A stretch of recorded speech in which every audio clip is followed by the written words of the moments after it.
In 1773, a boy was born in Calabar, on the coast of what's now southeastern Nigeria.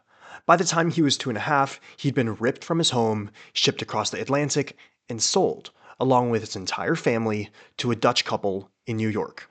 His name was John Jay, and the autobiography he left behind is not what I expected. Hey, my name is Adam Zheng, and for a history project, I read the autobiography of John Jay. The full title is The Life, History, and Unparalleled Sufferings of John Jay, the American Preacher.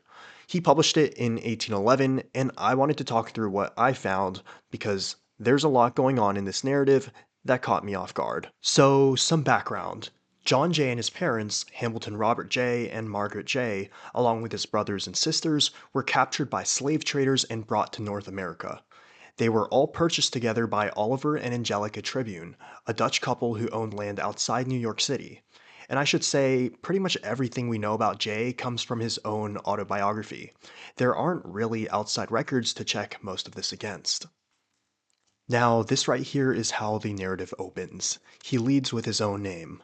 I, John Jay, before anything else. Then right away, where he was born, what happened, Calabar, stolen, 2.5 years old, his whole family taken at once. Then he gets into what daily life on the farm actually looked like. Their food was boiled corn mixed with sour buttermilk, 2 quarts of that a day, plus about 3 ounces of bread. And Jay himself points out that the bread was darker than what they gave to convicts. That's his comparison, not mine.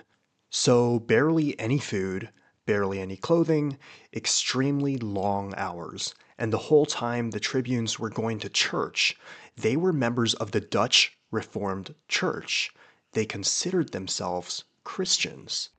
And just a quick side note while I'm editing this is where the story gets interesting because religion ends up being the center of Jay's entire story, but not in the way that his master intended. So the tribunes didn't want their enslaved workers learning about Christianity, and that was actually pretty common among slaveholders at the time. The fear was that if enslaved people got converted or baptized, they might try to use that to claim freedom. And the tribunes even took it further than that. Jay writes that his master straight up told him that enslaved people had no souls, and that when he died, he would die, and this is a direct quote, like the beasts that perish. Even though, as Jay makes sure to point out, he was being treated worse than any actual animal on the farm. And there it is. When we died, we should be like the beasts that perish. That's what his master told them. No God for you. No afterlife. Your property, and when you're done, you're done. And the minister reinforced this. After the enslaved people were beaten, they were forced to thank their master for it. They had to quote this line, "Bless the rod, and him that hath appointed it." That's from Micah, the message being, God put you here. Your suffering is ordained. Say thank you. But then look what Jay does right next to it. He pulls from the same Bible, 1 John chapter 4, verse 16. God is love, and whoso dwelleth in love dwelleth in God. Same source, completely opposite reading. And he puts them side by side like, okay, so if God is love, then explain what you're doing to us. And that's the thing about Jay that I kept coming back to. He didn't reject his master's religion. He took it and he used it against him. He said, okay, if we're both reading the same Bible, then you're the sinner here, not me. And this is a teenager in the 1780s who is literally owned by somebody. Okay, so this is the part that's hardest to talk about in a straightforward way because it gets into the supernatural. And I just want to be upfront about that. So, Jay, around the age of 15, he's been baptized at this point, he's found Christianity, and he's desperate to be able to read the Bible himself. He's heard it read aloud, but he can't read. And he describes this moment where he picks up the book and holds it to his ear, trying to hear it speak. And obviously nothing happens, right? So he starts praying every day for 6 weeks. Then one night around 4 in the morning, he says the room where he slept was, quote, as dark as a dungeon. And then the room fills with light. An angel shows up holding an open Bible, and the angel tells him, "You're going to learn how to read." And the angel teaches him to read the first chapter of the Gospel of John. And if you know that chapter, it starts with, quote, "In the beginning was the Word, and the Word was with God." The Word, language, literacy. The fact that it's that chapter feels very intentional. And then the angel and the book disappear. And there's a scholar, Henry Louis Gates Jr., who talks about this pattern in early black narratives, which he calls the quote, talking book, unquote, trope. This idea of literacy arriving almost like a miracle.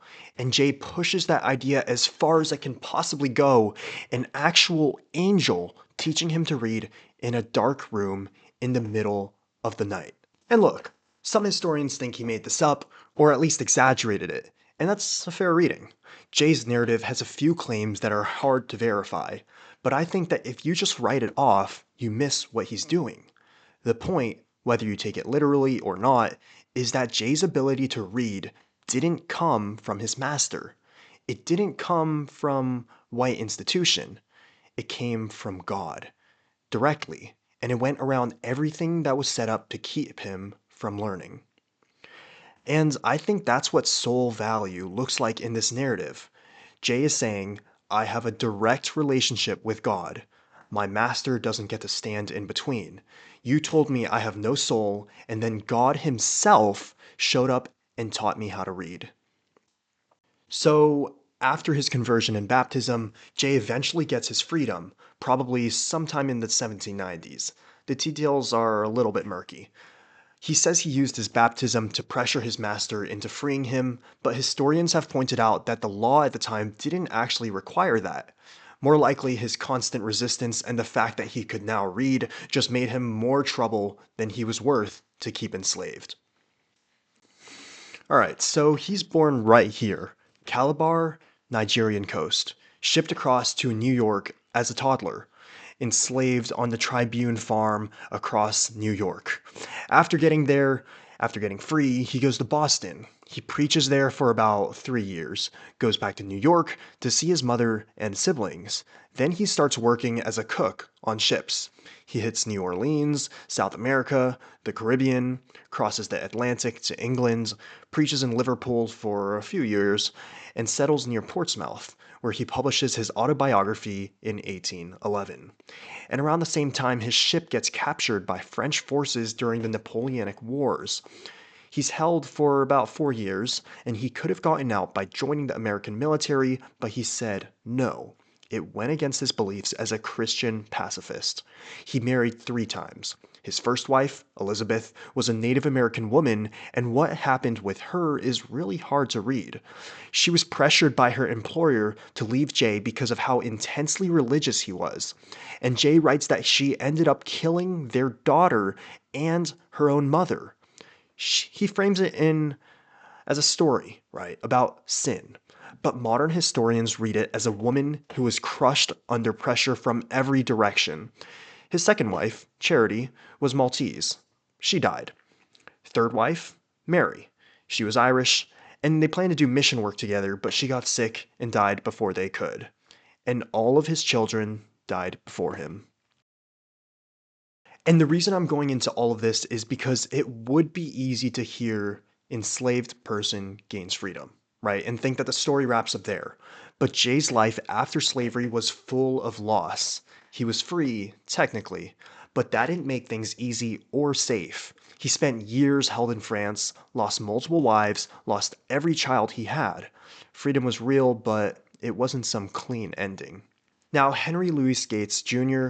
called Jay's autobiography a quote, missing link, unquote. The older slave narratives, the ones from the 1700s, were mostly about spiritual redemption, finding God. The later ones, like Frederick Douglass's, were more directly political, more abolitionist. Jay's sits right in between.